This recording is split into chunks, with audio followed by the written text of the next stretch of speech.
Teruskan. Saya memberi contoh logika sosial karena ini yang paling mungkin dalam perdebatan ijtihad. Kalau ubudiyah kan kita sudah taslim ya, cara sholat pasti seperti itu. Tapi saya beri contoh sosial. Menurut Anda jujur itu baik apa enggak? Kita pasti mengatakan jujur itu baik. Tapi kebaikan jujur menurut agama itu harus berbasis halal dan haram. Begitu juga senyum, begitu juga komitmen, itu setelah halal haram. Tadi saya sudah bilang sama Gus Hasan Sadili, akhlak itu di bawah hukum. Andai kan senyum itu ibadah, itu orang-orang nakal yang rayu lelaki hidung belang, itu semuanya tukang senyum. Kadang ustazah sering merengut, karena kurang bisyarah atau apa, tidak tahu. Nah, nanti kalau senyum itu ibadah, berarti mereka lebih sering ibadah, karena sering senyum. Itu kalau sampean maling tidak konangan lapor ke pimpinan, mesti dianggap wah kamu bagus, karena maling tidak konangan. Tapi ya bagus dalam konteks maling. Kamu judi kemudian kalah, kamu bayarkan sama yang menang. Kamu ya dipuji pejudi yang baik, karena berkomitmen. Nah kita tidak pernah tahu sebetulnya kata baik itu harus berbasis syariat. Sehingga kita tidak pernah muji senyum itu baik, berkomitmen itu baik kecuali ba'da'an wa faqadzalika kullu syariat Rasulullah sallallahu alaihi wasallam. Sehingga istrinya Nabi itu diajarin syariat itu beda dengan logika. Jadi kalau mbak-mbak ini yang cantik itu sering senyum sama Ustadz ini Pak Khairuddin itu haram. Karena dia pasti GR dianggap cinta. Nah, itu kesunatannya merengut, itu secara agama kesunatannya itu merengut. Apa bahasa Maduranya merengut tuh? Maro. Saya beri contoh, tidak betapa agama itu riwayat. Ya nisa an-nabi lastunna ka ahadim minan nisa ini taqaitunna fala takhdu'na bil qauli fayatma alladhi fi qalbihi marad. Wahai para istrinya Nabi, jika kamu ngomong sama lelaki lain fala takhdu'na bil qauli, jangan terlalu sopan. Takhdu'na itu dari kata khudu.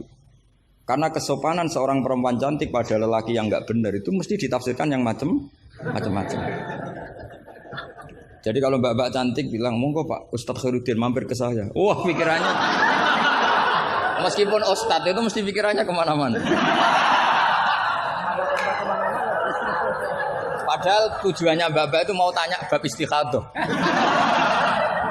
Tapi ini mesti enggak Khairuddin lagi pasti. Sudah agak-agak Saruddin. Sudah otomatis.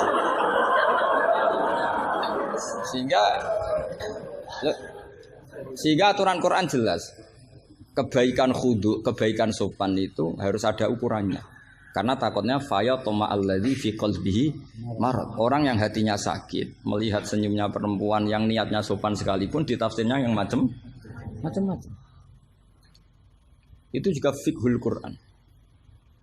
Makanya basis kita adalah mengenali fikih itu halal haram dulu secara riwayat. Seorang lagi secara riwayat, jangan secara akal.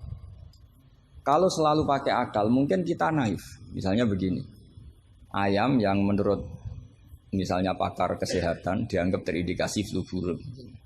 Sementara bekecot yang menurut mazhab Syafi'i haram, kemudian malah ditetapkan sebagai makanan bergizi. Andai kan kamu jadi mufti yang mengikuti ilmu ahli gizi atau kedokteran misalnya. Kamu mengatakan apa coba? Terus kamu sok ahli usul fikih karena Mahatali baru masih seneng-senengnya dalil al-hukmu yaduru ma ilatihi wujudan, masih amatiran masih. Wah ini bekecot ini illatul hukmi sudah naf'u ya, memberi manfaat. Yang sementara ayam itu doror karena apa? Mengandung apa? Flu burung. Wah berarti yang bekecot halal, yang ayam haram. Kalau kamu bilang gitu kan taqabbalallahu minna minkum. Bisa dicoret dari daftar dai. Kalau saya seperti yang dikatakan MC, saya tidak pernah takut suatu saat tercoret apa tidak pernah takut. Karena kita sudah biasa belajar ilmunya wali. Artinya belajar ilmunya wali ya nomor satu cari ridhonya Allah. Saya tidak pernah ingin terkenal. Dan kalau saya terkenal kok termasuk dosa yang memang terkenalkan karena saya tidak pernah. Jadi fahisabuhum ya alaihim bukan alayya. Kalau Allah mau menghisab ya yang kurang penggawean itu. Ya kalau yang saya ngajikan itu baik, yang dapat pahala yang terkenalkan itu. Karena mereka sudah tidak bisa dapat pahala lewat alimnya, ya sudah nge-share saja. Daripada niru alimnya berat ya sudah nge-share saja. Itu. Sehingga tadi saya sempat rembukan sama Gus Hasan Sadili. Kenapa Rasulullah itu ngendikan bu istul yutamima makarimul akhlak. Makarimul akhlak itu mutammimah, penyempurna. Tapi setelah basis halal haram. Tanpa itu nggak bisa ada makarimul akhlak. Apa artinya senyum sebagai makarimul akhlak dilakukan fasikoh yang menggoda lelaki. Coba lembaga-lembaga rentenir itu yang cantik-cantik itu tukang senyum enggak? Tapi yang mulang di masjid ngobrai santri jamaah merengut. Berarti hadal ustad merengut. Padahal kata Nabi konsen senyum. Ini lembaga rentenir senyum. Terus pahalanya banyak mana? Maka ukurannya adalah halal haram itu dikawal dulu. Baru setelah sesuatu itu halal, baru senyum itu sunnah. Ya, tapi kalau halalnya saja tidak kena, misalnya perempuan penggoda, perempuan nakal, terus senyum, ya tetap tidak ibadah kan basisnya dari haram. Gak senyumnya MC ini, kan basisnya sudah ngatur dia itu haram. Itu haram. Jadi harus istighfar itu karena basisnya ngatur dia. Coba kiai kok diatur, jangan harus ngisi jam sekian Gus. Ngatur orang tua kiai itu nggak boleh. Nggak ada dalam akhlak apa taklim mutalim kiai boleh apa? Diatur nggak ada. Makanya ini sebagai percontohan. Saya tahu anak-anak di sini ingin ngatur saya habis Isya. Tapi supaya kamu dosanya tidak kebanyakan. karena ngatur kiai. Nah, saya minta ngaji sekarang. Ternyata sampean nurut. Semoga ini kafarah. Kafarah. Tidak rileks saja karena khasnya ngaji santri itu rileks. Mulai dulu lama kalau ngajar itu ya rileks. Saya masih ingat jawabannya Mbah Mun. Aku itu sering dikritik orang. Kata Mbah Mun, saya sering dikritik orang kalau ngaji itu guyon. Kamu tahu kan Syekhina Kiai Mbah Mun kalau ngaji kan sering guyon. Banyak kiai khusyuk yang kritik saya. Kiai kok kalau ngaji guyon? Kata Mbah Mun gini, yang nggak bisa guyon itu karena ilmunya pas-pasan. Jadi melihat kitab itu sudah meruntus itu, sudah grogi. Jadi nggak ada waktu untuk guyon. Jadi roh kitab, apalagi dilihat orang banyak, ilmunya kan pas-pasan. Itu pasti nervous dulu itu. Jadi justru kiai guyon itu bukti alim karena masalahnya selesai. Loh coba kalau kamu udah alim ngaji, mbok ahli guyon kayak apa bisa guyon ndak?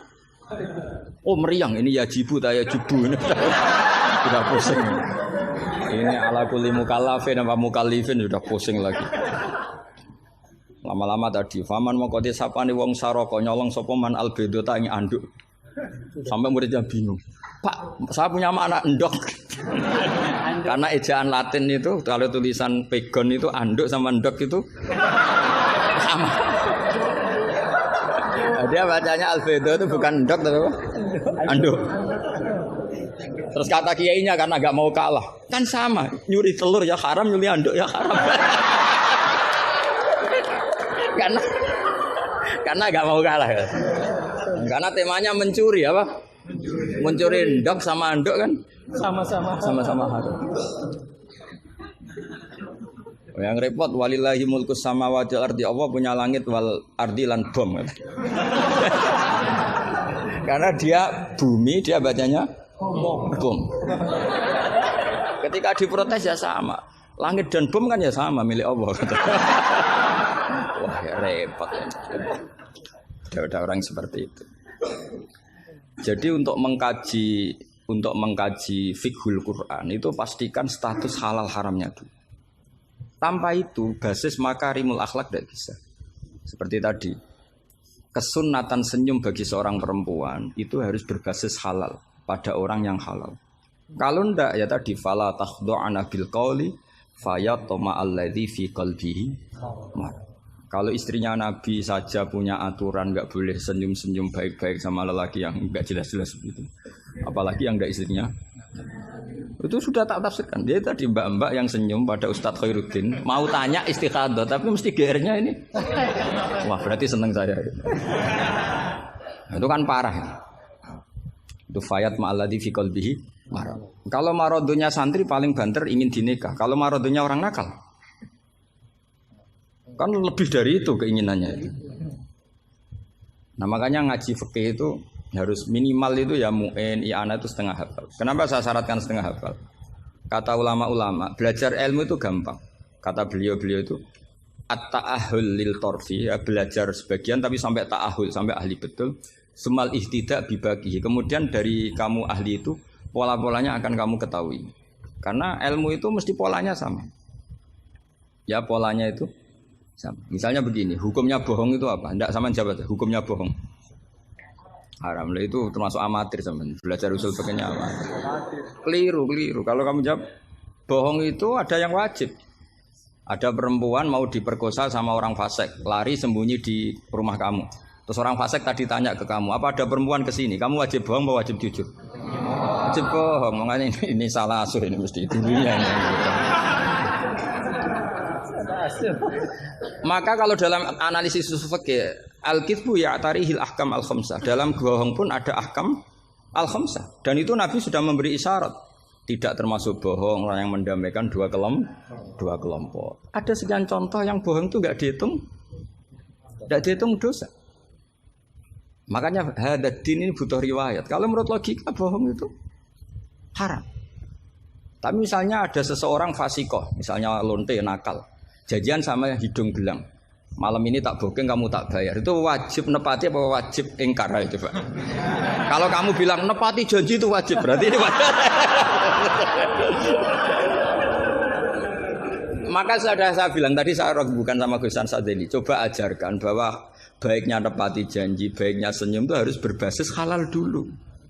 Kalau senyum yang melakukan perayu fasiko, ya jadinya haram. Nepati janji yang melakukan fasiko ya jadinya haram karena janjian untuk melakukan perzinahan misalnya. Nah ini kamu harusnya fikihnya Mahatali harus seperti itu. Jangan nurut Pak Khairuddin ini apa?